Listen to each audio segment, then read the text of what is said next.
কলকাতা এই নিয়ে জয়ের হ্যাটট্রিক করে দিল, মানে পরপর 3টে ম্যাচ জিতে গেল। প্রথমে রাজস্থান রয়্যালসকে হারায় এবং তারপর লখনৌকে, আর আজ সানরাইজ হায়দ্রাবাদকে হারায় এবং সেই সানরাইজ হায়দ্রাবাদকে হারালো যে সানরাইজ হায়দ্রাবাদ মুম্বাইয়ের বিরুদ্ধে 243 রান চেস করে দিয়েছিল। আর আজও খুব ভালো একটা স্টার্ট পেয়ে গেছিল সানরাইজ হায়দ্রাবাদ। ট্রাভিস হেড এবং ঈশান কিষান খুব ভালো স্টার্ট দিয়ে দিয়েছিল।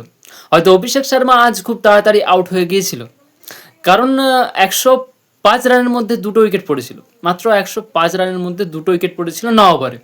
আর সেখান থেকে সানরাইজ হায়দ্রাবাদের পুরো টিম মাত্র 165 রানের মধ্যে অল উইকেট হয়ে যায়। তার মানে 60 রানের মধ্যে বাকি 8টা উইকেট পড়ে যায়। বলতে হবে আজ কেকেআরের বোলিংরা দুর্দান্ত বোলিং করেছে। মানে ভাবা যায় যেখানে 105 রানের মধ্যে মাত্র 2টো উইকেট ছিল, সেখান থেকে মাত্র আর 60 রানের মধ্যে অল উইকেট করে দিয়েছিল। ভাই কি বোলিং করেছে, দুর্দান্ত বোলিং করেছে আজ কেকেআর। কিন্তু আজ বলতে হবে ট্রাভিস হেড এবং ঈশান কিষান, ভাই কি ব্যাটিং করেছে। মানে ট্রাভিস হেড মাত্র 28 বলে 61 রান করেছে, 217 এরকম স্ট্রাইক রেটে। আর ঈশান কিষানও খুব ভালো ইনিংস খেলেছে, 29 বলে 42 রান করেছে। মানে এই দুজন ব্যাটসম্যান ছেড়ে বাকিরা মানে 15 রান তার উপরে রান করতে পারেনি। তার যদি এই দুজন ব্যাটসম্যানের রান বাদ দিয়ে দেওয়া হয়, অর্থাৎ 61 প্লাস 42 সমান হচ্ছে 103, 103 মাইনাস 165 অর্থাৎ হচ্ছে 62 রান। বাকি 8জন ব্যাটসম্যান মিলে মাত্র 62 রান করেছে। মানে আজ খুব খারাপ ব্যাটিং করেছে। কিন্তু অন্যদিকে দেখতে গেলে কেকেআরের ব্যাটিংরা আজ খুব ভালো ব্যাটিং করেছে, মাত্র 3টে উইকেট হারিয়ে এই রানটি চেস করে দিয়েছে খুব সহজে।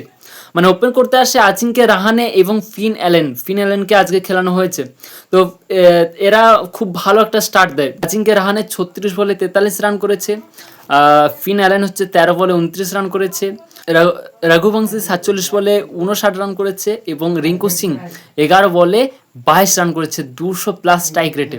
কিন্তু আমি বলবো কেকেআর আরও ভালো ব্যাটিং করতে পারতো, কারণ 165 রান 18 ওভার পর্যন্ত নিয়ে গেল কেকেআরের ব্যাটিংরা, উইকেটও পড়েনি, তবে কি করে এত দূর নিয়ে গেল, তার অনেক আগে ম্যাচটা ফিনিশ হয়ে যেত। কেকেআরের ব্যাটিংরা আজ খুবই স্লো খেলেছে, কিন্তু যদি তারা খুবই দ্রুত খেলতো, কিন্তু তারা হয়তো উইকেট পড়ার ভয়ে খুবই স্লো খেলেছে আজ, নাহলে ম্যাচটা হয়তো 15 ওভার ইয়া 16 ওভারের মধ্যেই শেষ হয়ে যেত। ফাইনালি কেকেআর কামব্যাক করে গেছে ভাই। বাকি ম্যাচগুলো দেখার আছে কেকেআরের, কিন্তু আজকের ম্যাচটা ভাই দুর্দান্ত ম্যাচ হয়েছে, লাজবাব ম্যাচ হয়েছে। KKR versus sunrise Hyderabad match আমার দুর্দান্ত লেগেছে আজকের ম্যাচটা। আপনাদের কেমন লেগেছে তো কমেন্টে অবশ্যই জানাবেন। আর আপনি যদি এই চ্যানেলে বা এই পেজে নতুন হয়ে থাকেন তবে অবশ্যই চ্যানেলটিকে সাবস্ক্রাইব করবেন এবং পেজটিকে ফলো করবেন।